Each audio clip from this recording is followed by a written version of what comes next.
விக்கிபீடியாவுக்கு போட்டியாக குரோக்பீடியா என்ற புதிய இணையதளத்தை அமெரிக்கா தொழில் அதிபர் எலான் மஸ்க் அறிமுகம் செய்துள்ளார். இணைய தேடலில் மிகப்பெரிய தகவல் இணையமாக விக்கிபீடியா அமைந்துள்ளது. விக்கிபீடியா அறக்கட்டளை என்ற தொண்டு நிறுவனம் விக்கிபீடியாவை நிர்வகித்து வருகிறது.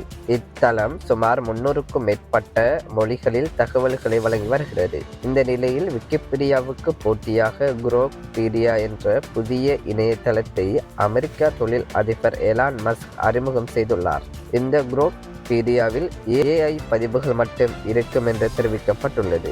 விக்கிபீடியாவை பொறுத்தவரை தகவல்களை யார் வேண்டுமானாலும் பதிவிடலாம். இதனால் பதிவுகள் சில நேரங்களில் போலியான பதிவுகள் இருப்பதாக எலான் மஸ்க் கூறியுள்ளார். டெஸ்லா, ஸ்பேஸ்எக்ஸ் உள்ளிட்ட நிறுவனங்களின் தலைவரான எலான் மஸ்க் கடந்த 2023ஆம் ஆண்டு குரோக் AI நிறுவனத்தை தொடங்கியுள்ளார்.